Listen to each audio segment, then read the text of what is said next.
Cumhurbaşkanı Erdoğan şu anda Amerika'da Birleşmiş Milletler oturumlarına katılmak üzere gitti ama öncesinde de Beyaz Saray'la Trump'la görüşme gerçekleştirdi. Kısa süreli de olsa 25 Eylül'de bir görüşme daha gerçekleşeceği belirtiliyor ve bunun için de işte siz çiftçileri biraz ABD'nin önüne sürmüş olduğu, masaya sürmüş olduğu politik jest denildi bu yaptığı şeye. O da neydi? İşte Amerika'ya ihraç edilecek ürünlerdeki o kısmi vergilendirmenin kaldırılması. Bunun yaratacağı tahribatı, zararları sizden dinleyelim isterseniz. Ya bunu politik jest olarak değerlendirmek mümkün değil. Bir kere onu söylemek lazım. Evet, burjuva siyasetinde bunu bir politik jest olarak ifade edebilirler ya da burjuva medyası meseleyi böyle tartışabilir ama aslında Cumhurbaşkanı Erdoğan Amerika'ya giderken Trump'ın masasına memleketin köylüsünü, ülkenin üretici köylüsünü ve ülke tarımını koymuş oldu. Çünkü ithalatta gümrük vergilerinin düşürülmesi demek pek çok tarım ürününde artık ithalatın önünün açılması demek. Çünkü gümrük vergisi aynı zamanda koruma tedbirleri olarak karşımıza çıkar. Evet. Hani her ne kadar adı vergi olsa da, her ne kadar vergi geliri olarak bilançoya yazılsa da aslında tarım ürünlerinde gümrük vergisi demek tarımda korumacı tedbir olarak hayata geçiyor demek. Bu şu demek, Cumhurbaşkanı Erdoğan Amerika ile iyi ilişkiler kurmak adına Türkiye tarımındaki korumacılığı kaldırdı demek. Böyle görmek lazım. Ne olur? Türkiye tarımında korumacılık kalkarsa, ithalatın önü açılırsa ne olur?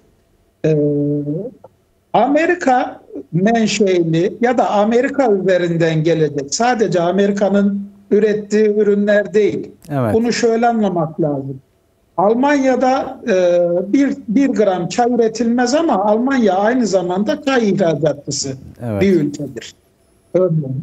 Dolayısıyla hani sadece üretilen değil, Amerika üzerinden, Amerika menşeli olarak getirilen bütün ürünlerin Türkiye'de, tarım ürünlerinin Türkiye'de artık ithalatının önü açıldı, satışı rahatlıkla Türkiye'ye girişi serbestledi demektir. Yani bu şimdi buyurun bir şey soracaksınız. Türkiye'deki çiftçiyi nasıl etkileyecek? Çünkü çiftçi şu anda üretim maliyetlerinin yüksek üretim maliyetleriyle boğuşuyor. Üzerinde işte bankaların yapmış oldukları hacizler var, onların borçları var, kredi borçları var. Böylesi bir durumu şimdi sen tutup yani bir jest mi artık politik jest denir mi denmez mi onu çok iyi bilmiyorum ama öyle söylendiği için söyledim ben de. Türkiye Cumhurbaşkanı böyle bir şeyi yani kendi çiftçisini düşünmeden yapmasını nasıl karşılıyorsunuz? AKP iktidarı açısından ülke çiftçisinin önemi yok. Olsaydı 23 yıllık iktidarı boyunca zaten tarımı koruyan politikalar hayata geçirilirdi. Tarım destekleri artırılırdı. Belki programın sonunda ona da değiniriz ama yine de ben sorunuzdan başlayarak ülke köylüsü buradan üretici köylü nasıl etkilenecek diye cevaplayacak olursak şimdi bunun karşılığı şu olacak. Örneğin bugün pirinç ithalatının önü açıldı demektir. Evet. Antep fıstığı ithalatının önü açıldı demektir. Ceviz ithalatının önü, tütün ithalatının önü açıldı demektir. Bu Türkiye'de direkt Antep fıstığının şu an köylünün elinde olan kısmının üzerine fiyat baskısı oluşturacak demektir. Evet. Pirinçin üzerine fiyat baskısı oluşturacak demektir. Mesela sadece bunlar açısından değil. Örneğin işte ayçiçeği ithalatı kararı verildi. Mısır ithalatı kararı verildi. Bütün bu ithalat kararları nedeniyle tüccarlar, ihracatçılar, aracılar, sanayiciler ithalattan daha ucuza alabiliyoruz. O nedenle eğer bu fiyata vermezseniz ithal ederiz diyor. Ya da zaten ithalden geliyor, ithalat yoluyla geliyor. Bu fiyata alıyoruz diyor. Dolayısıyla maliyetin altında fiyat dayatıyorlar. üretici köylü binbir emekle ürettiği ürünü, borçlanarak ürettiği ürünü tüccarlar, ihracatçılar, aracılar karşısında pazarlık edebilir durumdan geriye düşerek tüccarın, ihracatçının, aracının dayattığı fiyata ürününü vermek zorunda kalıyor. Peki özetle şunu söyleyebiliriz değil mi?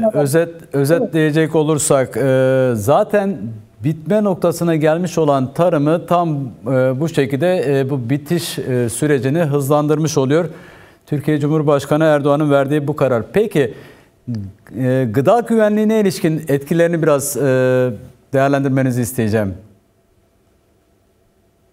Siz sonuç itibariyle kendi denetiminizde üretimi yapılmayan, kendi topraklarınızda üretilmeyen, hangi koşullarda, hangi üretim yöntemiyle üretildiğini bilmediğiniz, elbette ki şöyle söylenilebilir.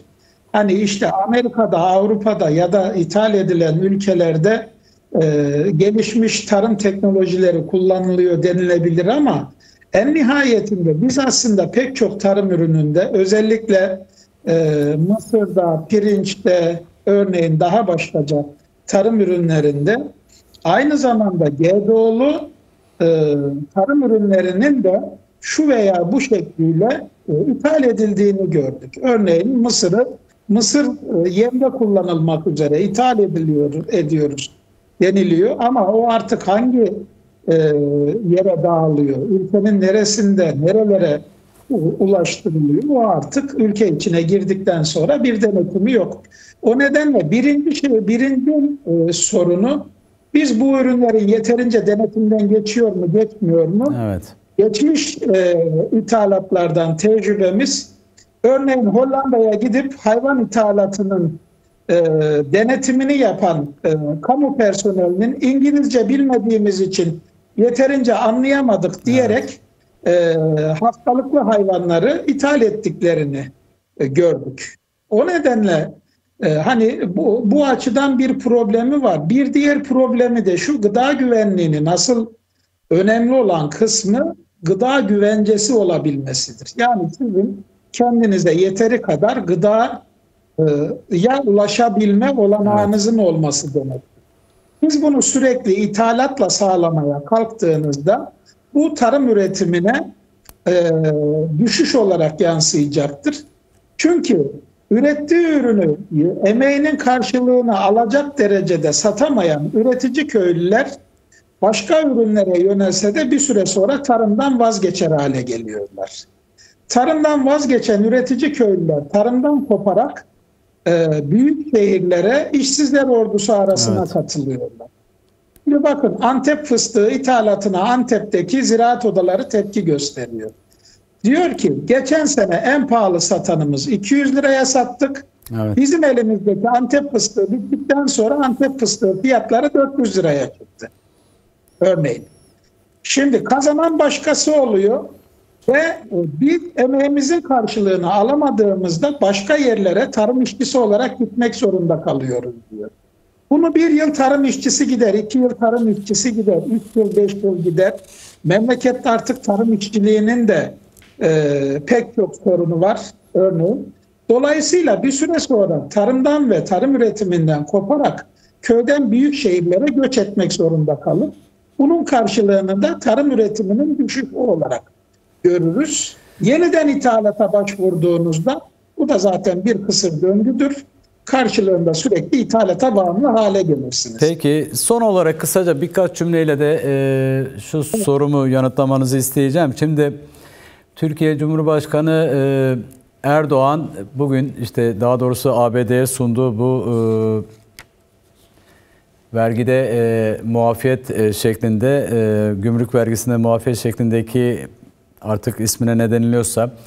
Şimdi daha önce siyaseten de çok kameralar önünde çok yani söylemlerde bulundular.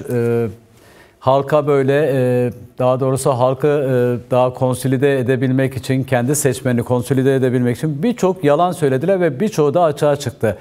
Bu da onlardan biri mi? Yani hemen yakın zamanda AKP iktidarı sözcülerinden bir tanesi tarım bizim için beka sorunudur cümlesini kullanmıştı. AKP için beka sorunu mu tarım? Tarım ülke için beka sorunu ama AKP için beka sorunu değil. AKP için beka sorunu uluslararası tekellere hizmet. Amerikan emperyalizmine hizmet.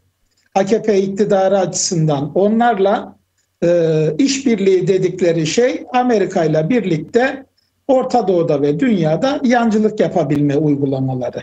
Ama şöyle bir problem var. Bakın şimdi eski Tarım Bakanı Ahmet Eşref Fakıbaba Rusya'dan süt ithalatı kararı açıkladığında halk buna tepki gösterince hayvan yetiştiricileri, süt üreticisi, besiciler buna tepki gösterince ülkeler bazen siyasi olarak birbirleriyle alışveriş yapmak zorunda kalır dedi. Şimdi siz siyasi olarak birbirinize alışveriş yaparken, daha doğrusu sizin ticaretçileriniz başka ülkelerin ticaretçileriyle alışveriş yaparken, tekeller alışveriş yaparken arada ezilen ülkenin üretici köylüleri ve tarıma bağlı bütün sektörler olmaktadır. Dolayısıyla da asıl problem buradadır. Bunu değiştiremediğimiz sürece, yani bu ithalatçı politikaları değiştirecek bir gücü, bir baskıyı oluşturamadığımız sürece aslında AKP açısından durum budur. Yarın bir gün de mesela fıstık üreticisi bugünden bunu görüyor. Örneğin hani bugünden fiyat düşüyor. Pirinçte bugünden fiyat düşmeye başladı. Sadece bu üç ürün açısından değil. Bakın şimdi 400 bin ton ham ayçiçek yağı ithalatı için Ağustos ayında karar açıkladı AKP iktidarı. Evet. Örneğin işte 500 bin ton mısır ithalatı son cümlelerinizi alsam süremiz dolmak üzere çünkü. Evet. Dolayısıyla bütün bunlar tarım ürünleri fiyatını aşağıya çekecek ve tarımdan kopuşu sağlayacak. Hızlandıracak, evet. Aslında üretici köylüler bunu görüyor. Tek problem şu, hani sizin söylediğiniz bu yalan ortaya çıkıyor. Hemen zaten açıkladığı andan itibaren ortaya çıkıyor. Evet. Tek problem örgütsüzlük.